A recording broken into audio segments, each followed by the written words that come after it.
This episode of the Old Dogs REI Network is brought to you by Mino Studio.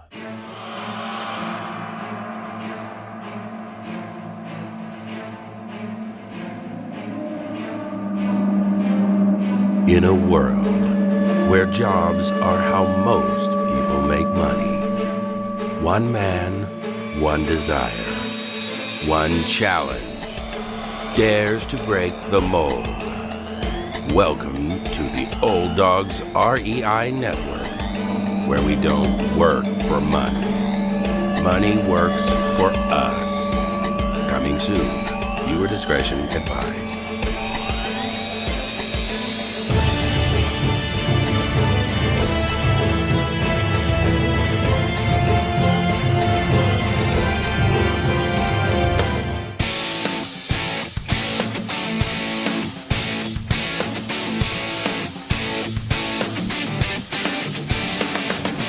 Welcome to the Old Dogs REI Network, where cash flow is king.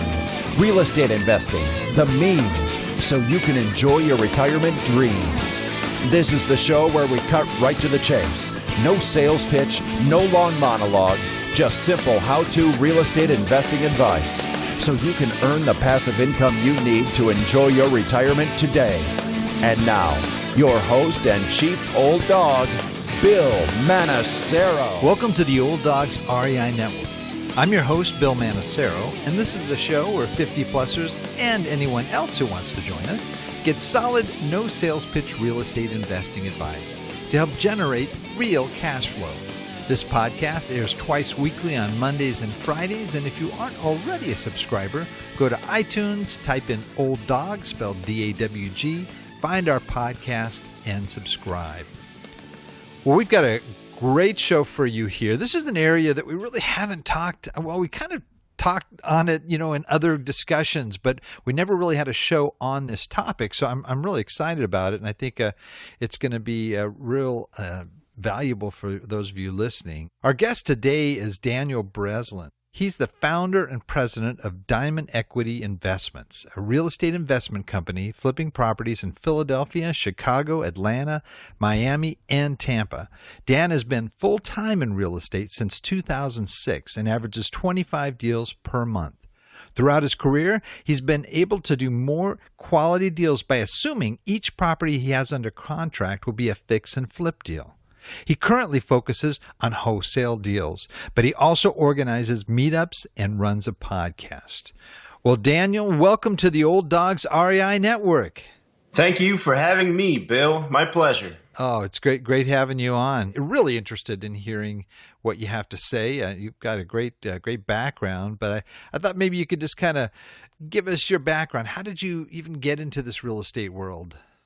Well, like a lot of people, Bill, I started off with no money. So in 2004, 2005, 2006, I used to be a car salesman. I worked with my hands, electrician, carpenter's helper, you name it, ton of different jobs. But in 2005, 2006, found myself broke, pretty much failing out of life and every other option that I had on the table. No car. We ended up going to a get rich in real estate seminar. My dad took me. He ended up putting a credit card up so that we could go on the weekend seminar and then pay for some higher level seminars. I'm sure there's some of the listeners who have gone through that or have been pitched in some of those rooms on our way into the real estate business. But it did work and gave me, certainly, my dad's not really in the real estate business now. He kind of sent me off to do this, and this was my career path from that point on. But it did give me a good foundation of knowledge by going to those seminars, and we definitely got our money's worth. So I'm not one of that's running around saying like the seminar business, and I don't do that. I don't hold seminars or anything like that. But I do know a lot of people who've gone through those seminars, paid a lot of money for education, become successful just like I have. But it was not a, one weekend and here it is, we're successful and we're doing tons of deals. it still took, years and years. It took 6 months to get to the first deal, the first wholesale deal. But it took years and years of, trial and error and learning a lot about business and marketing and strategy and negotiation and a lot of other skills that most business owners, if not all business owners who I've had the pleasure of meeting in person, Bill, have developed. And I don't care if that's a pizza shop business or a real estate rental business, fix and flip, wholesale business, etc. So that was kind of, how the skills developed a little bit. The first deal I did, a lot of people can relate to this, especially if you're at the beginning or, maybe did a couple deals.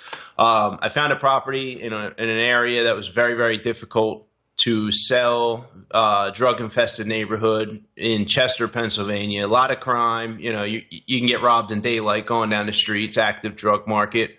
I took my then 5-year-old daughter there along with my dad. My dad had to give me a ride because I had no car. And I didn't really know what to offer them or how to pull the comps, to figure out what the values were in the neighborhood. So I saw that a friend of mine I met at a networking event paid $6,000 for a property on Remington Street around the corner. I said, well, okay, I'll get this one for $5,500. I'll call him up, bring him the same deal he made around the corner, and I'll make $500. And it will be the fastest $500 I had ever made in my life. So I end up getting a deal under contract. My daughter's playing with the grandchildren of the seller, and it was a really cool thing. But then I didn't have the $5,500. I call, my friend with the house on Remington Street, and I tell him, hey, you want to buy this house for $6,000? He says, Dan, no way. I'll sell you mine for $5,500. The reason it's called Remington Street is because there's always Remington shell casings outside in front of the chalk around the body line on the steps when I go down for the rent. Yipes. And Bill, my mistake was not signing that up for $5,500. A week or two later, I found someone to take my property around the corner for $11,500. The same buyer I had ended up buying his property for around that same 11, 12,000 that I could have gotten, early on. So I missed out on doing 2 deals on the first one and instead made $6,000 clean assignment and found that buyer to step into my position with that seller for $5,500. So once I had done that once, twice, 3, 4 times, started to get a reputation, people would invest, and, the story goes on from there. It's just numbers and deals. Wow, that's neat. Now, how are you finding your initial sellers? Well, that one was a little bit of a miracle. I think that, a little push from God never hurts the situation. I was down to $100 and, back then it was like place a classified ad in a newspaper. They were still effective back then. And I had like a $79 ad I placed, and so that left me with $20 and change to live on. On day 6 of that 7 days that the ad ran is when the lead came in. I think I got like 4 or 5 other seller leads that week, and for a long time I ran my entire business almost from a $250 or so classified ad in the newspaper running continuously. So that really, back then worked. That was a great channel. That was enough for me to succeed, live on early on, before I developed better systems like websites and pay-per-click advertising through Google, and then direct mail, which is, allows for such a limitless amount of creativity and a near limitless ability to scale once you've started to do more deals and have more money to bankroll the advertising. Okay, that's fascinating. That's fascinating. Was it Craigslist or was it like actually a local paper that you were advertising? I've made a lot of money from Craigslist. On the buyer side, I've done a handful of deals. Seller side on Craigslist, it's not very effective medium. At least in my experience, it has not been. So that was a physical paper, local newspaper. The local newspapers, you're not. I don't know about now, and I don't have a very localized strategy because I'm in so many markets that it's not efficient for me to scale by going around and finding the little neighborhood newspapers that you could probably put an ad in for, $20 a week or $50 a month or something. If you're there consistently with an ad in the right sections, over time, people, very, very high quality leads will come from print newspapers. But you just got to remember, it's a timing thing. Not everybody with the house that needs a renovation, that's a good wholesale target where we're a good fit and can pay a fair price for that house cash. That timing is the biggest issue, Bill. So you you don't just pop up in a newspaper one week. And like I did, that was like a miracle. That was walking on water for them to call me up, and just the timing was perfect for that seller to be leaving the neighborhood and moving in with the parents, or I'm sorry, with her kids in a little bit safer neighborhood. So yeah, that was a long-winded answer to the question.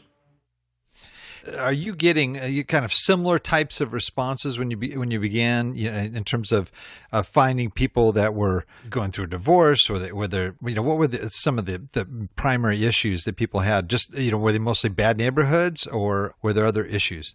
No, there's a myriad of reasons and situations that people will sell. Not every seller situation, property, price point is going to be a good fit.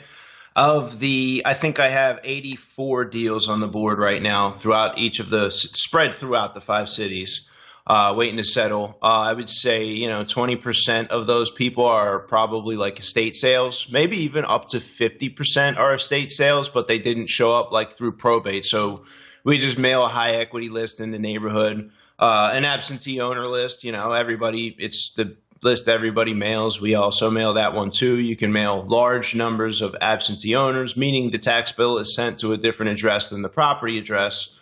And many of those situations, they happen to call because it was an absentee seller mailing list. But there's a situation where there's an estate, they inherited the house. It could have been last year. It could have been 10 or 15 years ago.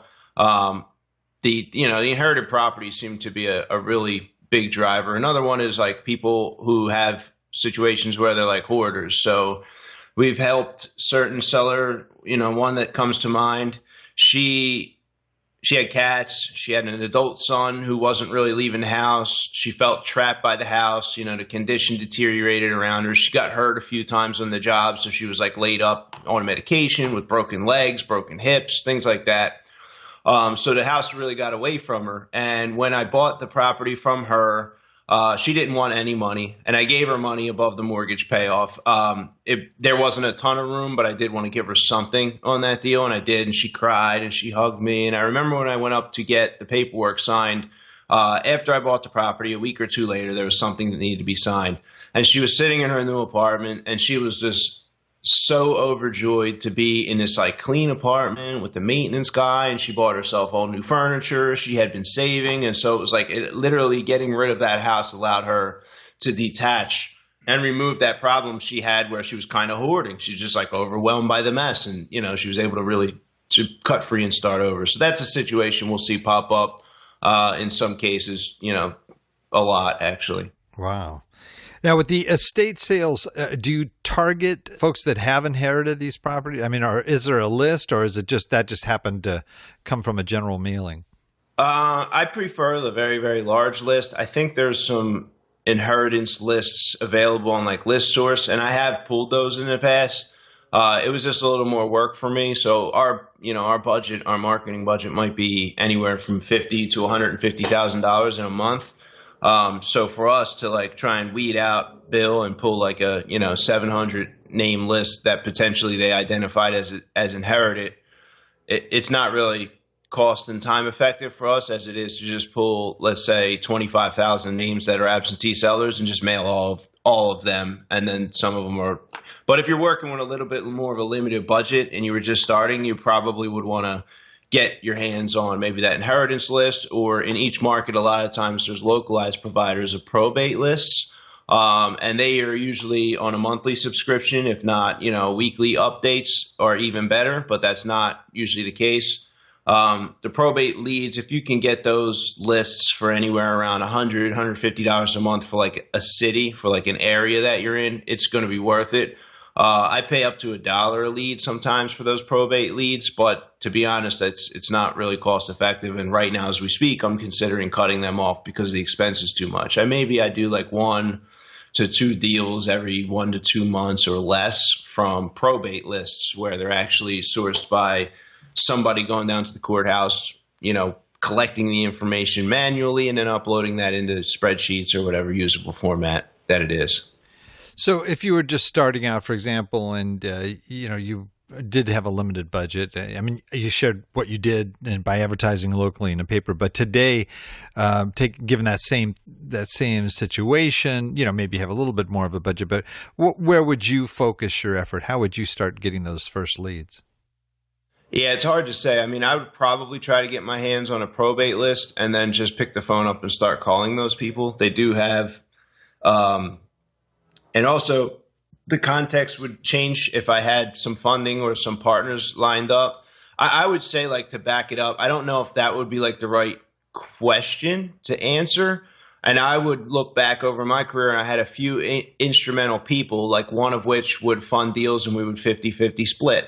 And that was more important for me to go get and align myself with that person and then start to figure out how to, drive the deals, whether it was from wholesalers, networking, et cetera.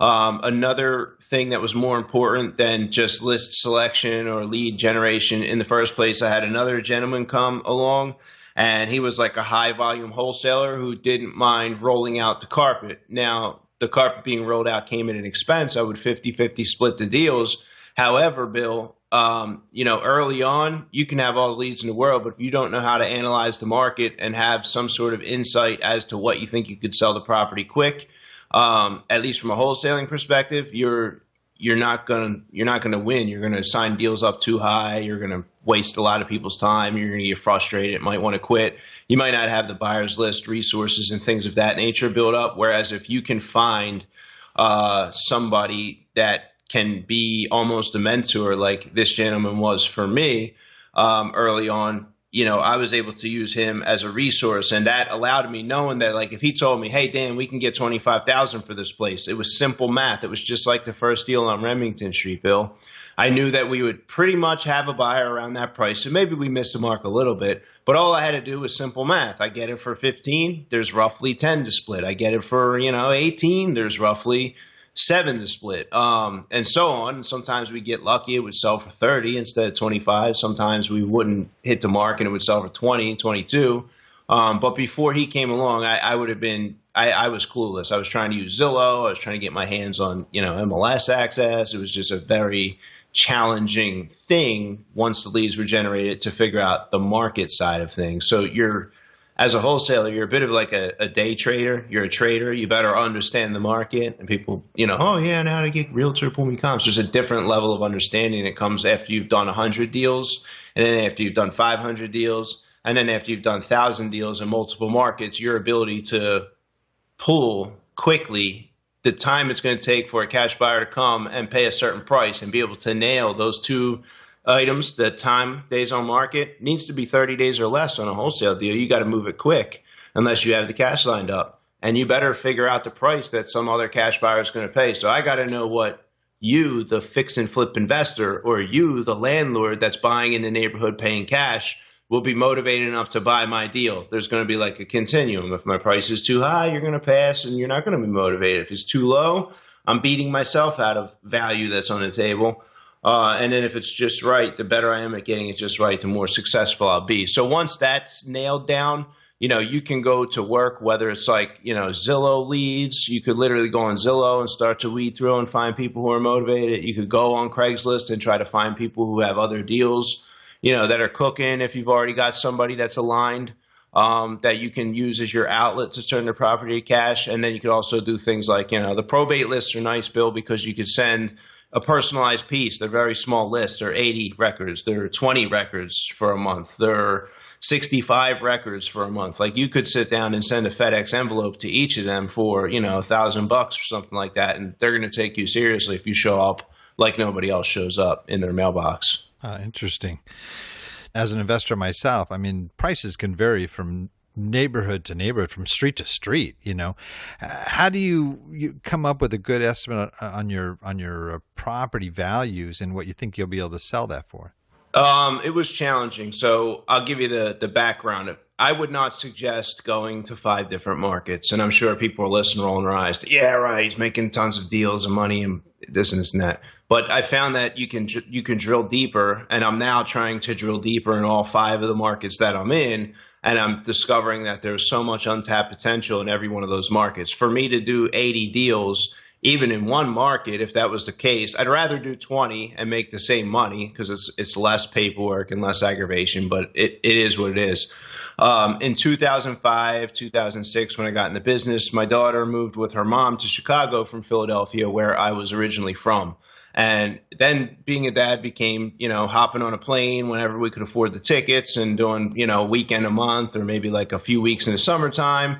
So that was always like a challenge for me, and it created the dream and the goal of my life. What was God's will for me all along? If I would have had the faith to step out and do that earlier, where would I be now? And, what had to happen for me in my life was to pick up and move to Chicago. But I told you in the beginning of our story here that I was kind of failing out at life, and I really had no other options, no degree. I failed out of college, no ability to get a decent paying job. So to move to Chicago always meant to me that I would have to let go and let Philadelphia's, the real estate success that I had built up, my contacts, my momentum, et cetera, kind of dissipate in order to pick up and go to Chicago. And in 2014, I was blessed to have God place the right people in my life. And, I was able to not have to be present physically to go out on every appointment. And I could leverage my own ability to look at comps and develop my market, from afar. And once I had that realization, I knew I could pick up and move to Chicago. And that's when I started doing business in Chicago. So it was the move to be a more present dad for my daughter that drove me to open up, Diamond Equity Investments in the Chicago branch and start to build a network here because I knew I would move here. And then I got to Chicago and the lake. I live on the water. It's like an ocean. Sometimes it freezes completely over, and that's how it was when I got here in 2015 in January. It was like -10 or -20 degrees. So I looked at Florida and I said, I got to have a place to go in the wintertime, and that's what drove me to open up Tampa. I added Miami and I added Atlanta once we had really good people that came from our networking groups and through my podcast. They happened to come through the audience and read the book I wrote on wholesaling, and now they're running markets for me. So that said, being able to go into the other markets forced me to have to figure out how to start to study what makes the markets tick. And it doesn't happen overnight. I wouldn't be able to plunk down in, San Bernardino and start pulling comps immediately. I could get a grasp on somewhat what the property is going to sell for, but it takes about a year to 2 solid years to find out what are the really desirable areas. What are the areas where we're going to set records and get bidding wars? It sounds obvious to watch things like Days on Market and see what the other properties sold for and do per square foot calculations and things of that nature. But the difference is on the south side of Chicago, in the lower end pricing demographic wise, where you hear about on the news, the high murder rates and the, murder capital type of news that comes out of Chicago, in those neighborhoods, renovated houses, you have to put $100,000 in renovation in this little brick bungalow and then sell that thing for, when I got here, it was like $155,000. So you'd be lucky to get 5 or 10 or 15,000 for that property. But that was a completely different experience for me than Philadelphia, where those same lower price demographic neighborhoods would sell for around 100 and you could put like 45, 50 in. So it was a shock. And I didn't close a lot of deals in the beginning because I was thinking 50, 60,000 in construction would get us a rehabbed product. And all of my buyers here are telling me, no, it's 80, it's 85,000, it's 90,000 to do the construction. And I just didn't know any better. So figuring out the construction cost is also a challenge when you enter a new market. So you just have to analyze a huge number of deals. I'm lucky to pretty much sit in front of the computer. I mean, depending on how you count it, it'd be nice to go outside sometimes and not be in front of the computer, pulling comps on deals nonstop, day and night. And that's basically the experience that helped me understand, at least to the level I do now, the markets that I'm in. Now, you're wholesaling, but you're also fix and flipping also. Are you, because you mentioned the construction costs and so forth, or are you exclusively wholesaling now?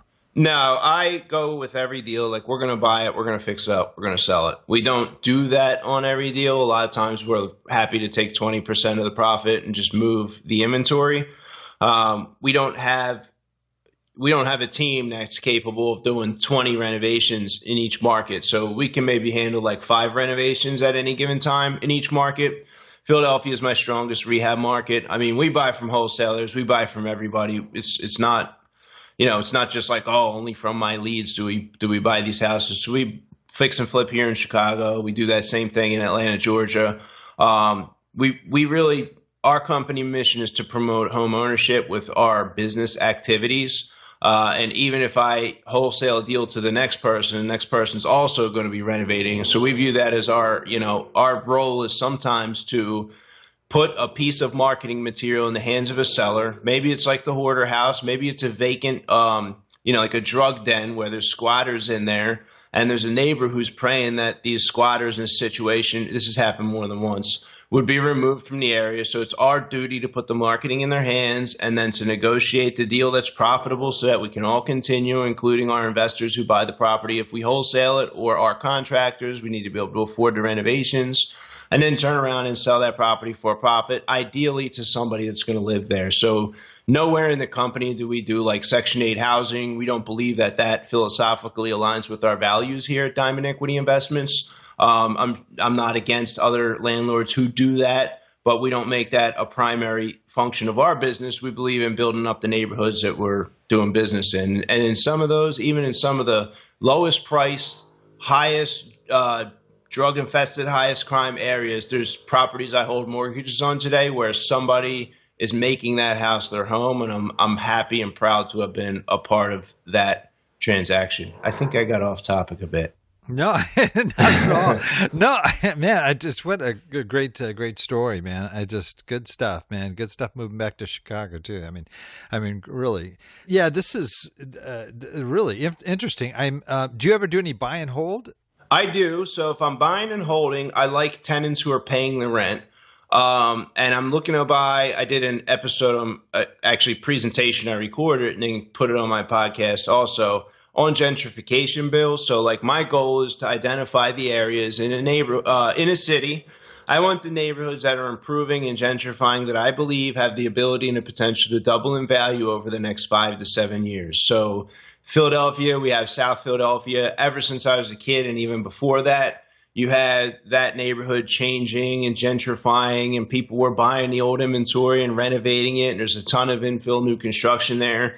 And we've seen, I saw I think it was about a 40% jump in value on 4 or 5 houses I bought about a year ago, not even a year ago. So that is my goal, is to hold those over the long term. Those neighborhoods also will see a higher increase in rent in comparison to a neighborhood that maybe is just flat or stalled out.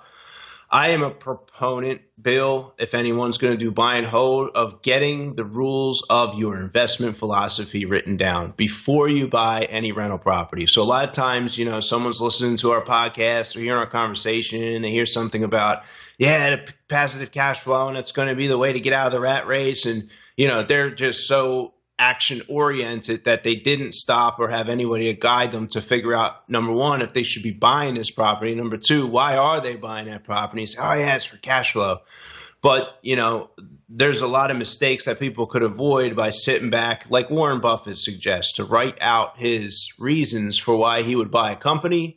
A good real estate investor, no matter how small or at what level, should have the reasons written out, or at a minimum be able to articulate them verbally if someone asks a question of why they're buying the properties that they're buying. So for me, if I'm going to buy a property and hold it, I want it to be in an area that's appreciating, that I can sell that at a profit later on, that I expect the rents to continue to increase. I expect restaurants and services to pop up, and I expect new construction and other investors to be making large investments of capital in the properties that surround mine.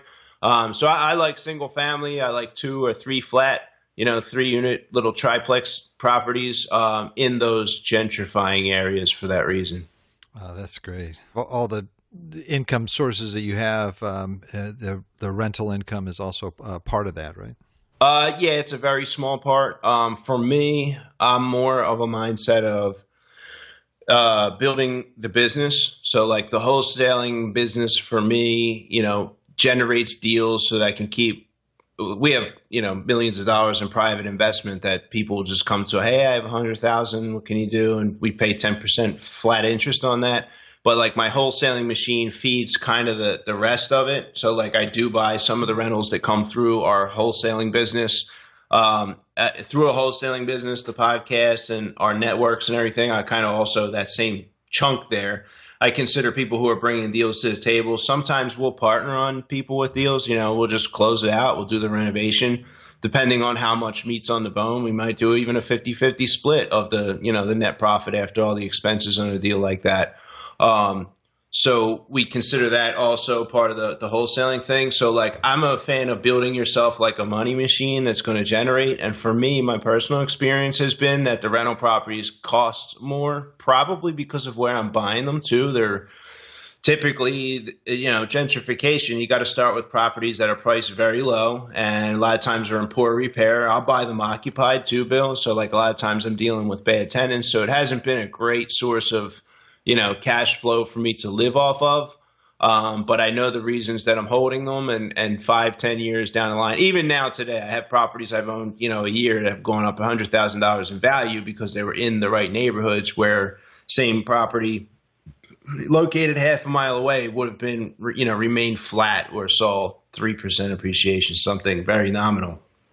So I'm a fan of build the money machine first. And that, for me was a fix and flip property business early on when I could do 1 or 2 deals limited by capital, or generating, the business through the wholesale or, I didn't have a high paying job, but, I'll see some people who architects, other professions where you can make a pretty good income. Like maybe, the goal up front's not necessarily like quit that right off the bat if you have something. I guess I don't know. For me, I'm 38 now, and when I started, I had no money machine, and I had to like push out and block out rental properties. For me early on was a shiny object, Bill. I bought a few that ended up, nearly bankrupting me when the market changed. I didn't understand why I bought them. I bought them because I heard people around the real estate business saying you need rental income, and that was like my sole motivation for buying them. And so once I learned to push all that aside, build the business first, build the money machine first, and then my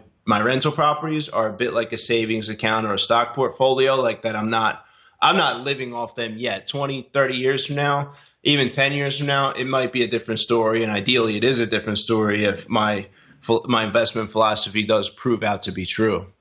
That's great. Well, you've been doing this for about 12 years, and over that time period, I'm sure that you've had many lessons that just come with the territory. But what would you say your biggest mistake was during that time period?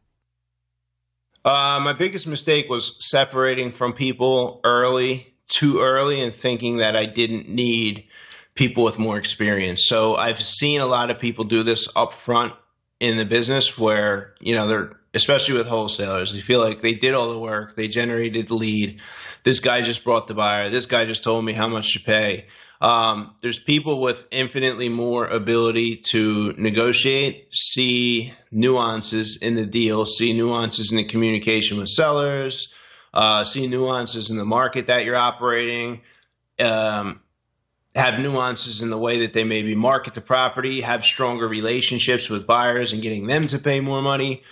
So I detached from some people and thought in 2007, I thought, I could do this on my own. I'm out of here. I'm done with this. And I kind of floundered around, and I did do some deals and thought I was successful. But looking back, that other partner who had a few more years experience in the business, there were times when I thought, to make $10,000 on a deal would have just been peaches and cream. And I remember when we closed that deal and brought $45,000 in profit instead of the 10 grand. That was my best idea, and that was as a result of my partner. So looking back, I don't know. Maybe we would have done a little better and been a little more successful, and I wouldn't have had to hit like the rock bottom that I did in 2009 and 10. Maybe if I had kept on the path with that partner and some of the other ones early on. Great. And what would you say on the other side was your biggest success? I would say the biggest success is figuring out the money machine. So like I could have invested my money into like, I don't know, Bitcoin, or I could have invested into any number of other things. But for me, developing the skill to be able to put my money back into marketing and then get a return and have the deals come out, it's a little bit of an ever increasing return, especially with mail, Bill. you put mail in mailboxes and has the ability to stay in possession of that seller indefinitely. So I get calls from letters I sent 8 years ago where, they saved the letter, the time wasn't right, there was a tenant in the property. They liked whatever I said in the letter. I don't use, yellowletters.com. I'm not sending like generic postcards out. It's a personal letter from me that I, develop or write specifically. I tell them to save the letter. So getting good at that. And early on, I spent 75%. So go flip a house, make, $40,000 and then spend $30,000 of that back into marketing immediately, right away. Not like, oh, here's my budget for the next year. Like try that, right? That's what I've had to do over the years. I've sold whole houses and put 100% of that money back into marketing. I didn't do it blindly. I didn't do it right up front. I didn't do it on my first flip. But I grew to that point and had the confidence to do that probably 8 or 9 years in, once my market knowledge was good, once, the network of people that I was working with, my buyers networks, once all those things were good.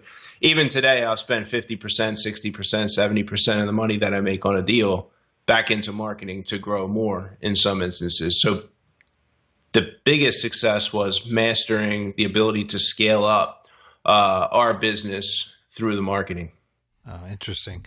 Are you continually testing, new lead generation or tweaks to your existing lead generation, or are you comfortable with what you have now?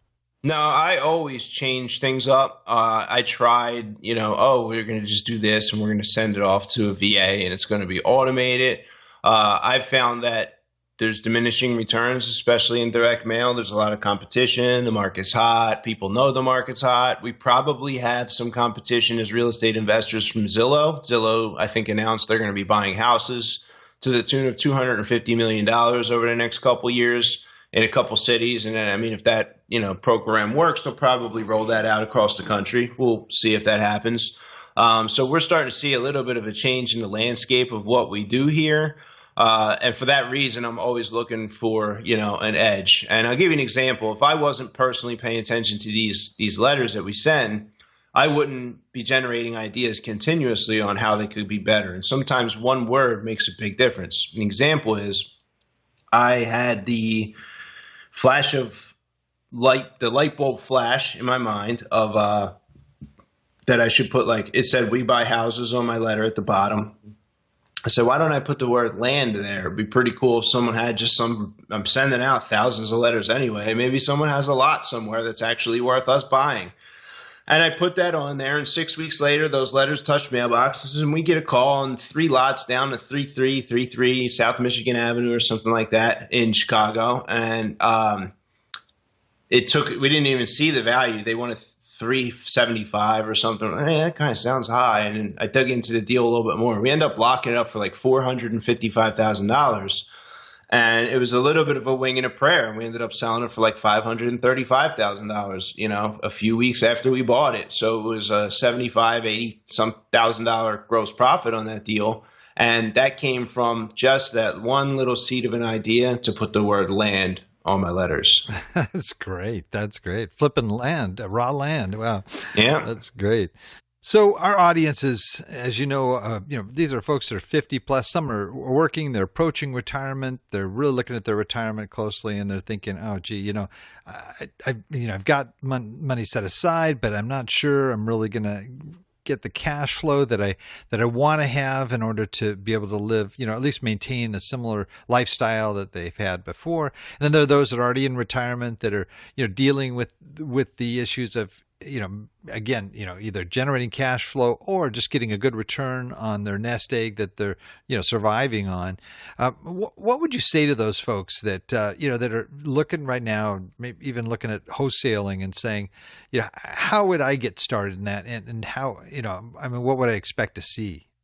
I would say if you're an entrepreneurial person and you want to start a business, you can read the book that I wrote. I'll tell you the URL once we get to the end here of our time today. Great. But it's become a wholesale real estate master, and it's a basic skeletal, it's the skeleton, it's the business plan that I wrote myself with my own hands, no ghostwriters or anything, in 2013, 2014, that I subsequently kind of used to attract business partners and get them up to basic level knowledge of the wholesaling business. But to answer the question, in truth, Bill, my dad is, I think, just turned 60, 61 years old, 62, right around there. He didn't have a huge nest egg for retirement. He did buy Bitcoin. I paid him back on a deal. I had, two small IRAs cooking for him. I paid him back, and he bought Bitcoin at the right price. He sold half of it at the right price, and he had, 140,000 or something like that. And he was looking around to buy properties, and I'm like, Dad, make sure you bring whatever it is across my plate. I got to tell you yes or no, see what it is before you do it. He doesn't have a lot of time. He's a very handy guy. He's an HVAC guy, and he's still working, so he's still bringing his wages in. He's nearing retirement age. But rather than him buy a couple rental properties, now he's trying to chase tenants and all that. He's a little bit of an older guy at this point. He's really past that point of wanting to have to go down and change the tool list and everything. So he came to me and he's, Dan, here, here's the money, do what you can. And we pumped that in and out of deals. This was the beginning of 2018 this year. We pumped it in and out of deals, and I'll do 10% flat interest on that money, but I'll do a 3-month kind of prepay penalty. So sometimes, Bill, on my wholesale deals, I'd rather close them out using my own cash or my dad's or other investors' cash, and then turn around and sell them without the seller being there. Seller's out of the equation. They're gone. They've moved on. I might clean the house out, move all that hoarder junk out of there. Sometimes I'll do a quick paint and carpet, sometimes not. But on some of those deals, he's gotten in and out of 5 or 6 deals in the 3 or 4 months. So he had 3-month kind of prepays at 10% interest per year. So it worked out to much, much better returns than even 10% annualized on his money. So depending on the size of the nest egg, I think if you can find the right person or right place to maybe test the water and get a nice passive return without having to own the property, without having to go through the closing costs, without having to go through, the $10,000 or $20,000 in lost marketing expenses as you start to figure out the business and understand market knowledge. Sometimes just being in that passive role is better for people to develop that skill set in the retirement age. That way they're not running around to, Chester, Pennsylvania in a drug infested block trying to make these deals I tell you stories about, or being on the south side of Chicago in neighborhoods you shouldn't be, where if you're getting older and older and older, it's not going to get safe. It's going to get more and more risk to physically show up at these properties. Whereas if you can develop the skill of being in the seat passively, and even 10%, I have an investor. She has $1 million and she lives very comfortably off of roughly 110, 100,000, 90,000, $120,000 a year, all in passive income that she has worked methodically. It took her 4 or 5 years to develop the contacts for her to keep her $1 million working so that she can have a 6-figure lifestyle without having to wind down any of her nest egg at the $1 million. And she's in a position, Bill, she's not going to have to go out and potentially, put herself in physical danger and harm's way to go out and look at a rehab. Who knows, fall through a floor in a rehab, tenant gets pissed off and he's yelling at it. It's just an uncomfortable situation. So even myself, I loan money to people myself out of my own, same thing, 10%. And I really like watching my money grow that way while I just analyze a little bit. I call a wire in and then I notarize a few docs at the end. So, weighing out the options and figuring out what's best in all areas of life, not just how much money can I make and how much risk, I think is really important for people to consider. Sure. Well, looking at your business, you've taken it quite far. What are your plans for the future for Diamond Equity Investments? Well, I'll let you know a little secret. It's not really announced yet, but why not, right? We are in the process of opening DEI Realty. That will open up in the Atlanta market as a test pilot. We have kind of some of the structures set up there. We have a great network. We have agents already ready to sign on. And they'll list many of the properties that will have come through the wholesale channels just simply don't work for, it's not a good fit. These properties are retail ready. This just wouldn't be the right thing for us to even make the offer at a cash wholesale for us to make a profit. They've maintained the property and they deserve to get a retail value. And we want to be part of the mission and making the dreams come true and promoting home ownership by being able to serve more of the real estate market than we currently are, talking about sellers and buyers, and also create more opportunities and benches for players on the team to succeed in the markets that we're in. And that's our motivating, driving force and plan for the future. Oh, that's neat. Wow. That's a pretty productive move there. I mean, that's wonderful. Man. Thanks, Bill. If you're up for it, we'll go ahead and do our wrap it up questions, where we ask a series of quick questions to get resource ideas and information that might help these folks to move forward on their goals. Let's do it. All right, let's do it. Favorite real estate book? I'll say Rich Dad, Poor Dad because it was early on and simple enough, but I will subtitle that. So if you've heard that and you haven't read Chris Voss, Never Split the Difference, that is a negotiation book that every real estate investor who's actually buying properties and putting deals together must read immediately. Right now, order it on Audible and the physical version and read while you listen at the same time for maximum comprehension. Oh, that's great. Good. Well, we'll put both down. I think they're both good recommendations. How about for just a general business book? General business book. Hesitant because it's probably the recency factor. What do I have here? I really like the 4-Hour Work Week by Tim Ferriss. I've gotten a lot out of his way of thinking over the years. Great. Good book. Yeah. How about most valuable website for success? And of course, other than your own. Podio.com. So Podio is a CRM tool that took me a few years to integrate, learn, etc. But that tool has been instrumental and is a great value even if you buy the Pro edition. The learning curve is long, but if you have not been using something to track your business, Podio is fully customizable and has been elemental in our success, Bill. Oh, that's great. It's one I got to check out. It's hard, like you said, the CRMs are so frustrating because there's that learning curve, and I used to work with ACT years ago. I don't know if you ever heard of that one, but ACT, had all the everybody I was, my customers, all my clients, all this stuff. It was you could do letters out of it and all this other stuff.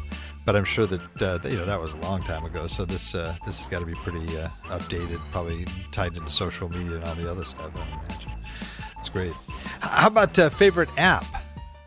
I would say Podio again. That's my, it's my money machine. When I look at my phone and there's notifications in Podio, that means that we're getting deals, doing deals, or moving deals along. Oh, so it links up to your phone. That's great. Same thing. Yeah. I get a seller lead. It's automatically entered into that system through a web form by our call center. So it's really a very integrated system there. And the final question, if you lost everything that you'd worked so hard to build up here, I mean, everything from your properties to your bank account, everything wiped out, all you had is $1,000 in cash to relaunch your real estate investing business. Okay. What would you do? Well, I did that, Bill. I went broke in 2010. I had to start over. I was living with family again. 2011, I got a part-time job, if you want to call it that, being a handyman for another portfolio or real estate investor. So if you have the skill set, like I did, I was able to kind of like latch on to those guys who were well-funded and at least find work to get started that was somewhat aligned to what I was doing. And then I was able to get $1,000 back again, and I was able to start my pay-per-click advertising. I was able to start generating deals. So like the simple answer is go out and find deals. You know how to make deals already. You just have to find some more deals to dig yourself back out of the hole and get started. And the funny thing is, Bill, I still keep a little wad of cash aside in case it does all hit the fan. For exactly that reason, I'll go out and buy those prepaid American Express credit cards, and that's how I will start my advertising back up. God forbid that ever takes place again. Oh, wow. Wow. You mentioned that a couple of times, the pay-per-click. Is that an important part of your marketing? Is that Facebook or what is Google? Yeah, so Facebook also is good, and I kind of have some campaigns running there. They're not my favorite. I just don't spend a lot of time on Facebook anymore. I kind of cut that out of my life, so I don't really spend a lot of time advertising there. And if I'm not looking at the feed and seeing what's relevant, I probably can't create the greatest advertising mechanisms for Facebook anymore. But pay-per-click is when you go to Google and you search "we buy houses" and there's a few links that pop up sponsored. You're paying to be that sponsored link there. So right now I'll pay like $15, $20 every time somebody clicks on that link. It has produced good leads over the years. I would say they're not as good now as they used to be. A few years ago, they were very high quality and they were very cheap because no one else was doing it. 2011, 2012, when I started, the clicks were $2 or $3 a click. Now they're $15 to $25 a click because of the competition in the market, because people are making money doing the business again. So it's kind of like the newspaper. It's a little less effective. Everything seems to be getting a little less effective. So, man, Bill, you better be coming up with the next little detail to succeed, at least if it's going to be this business model that you're following like I am.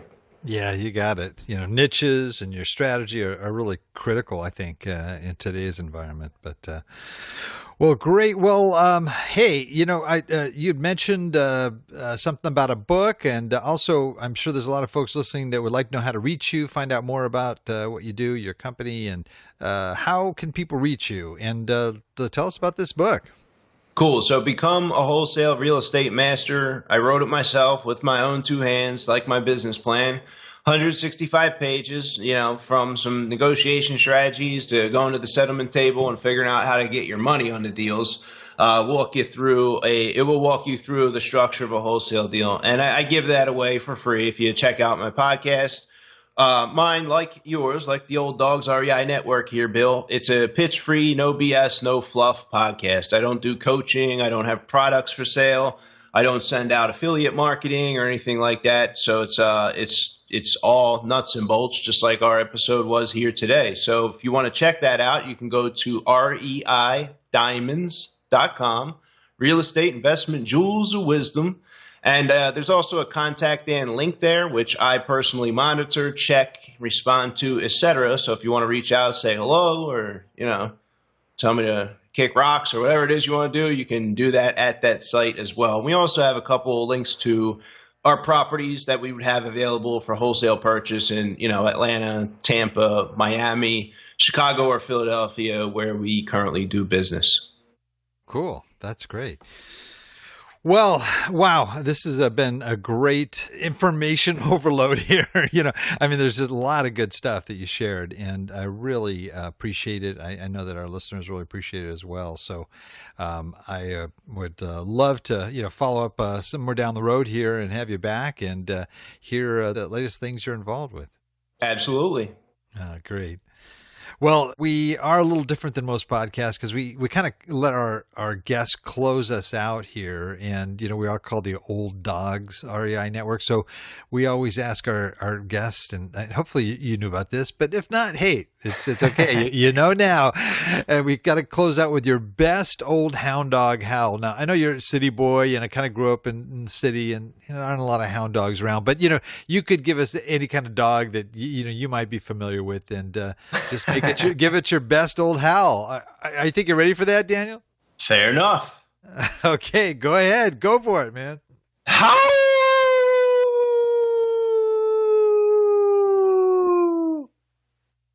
Whoa, I think you can get an award just for the longest howl ever. That was great. Good job, man. Thank you. All right.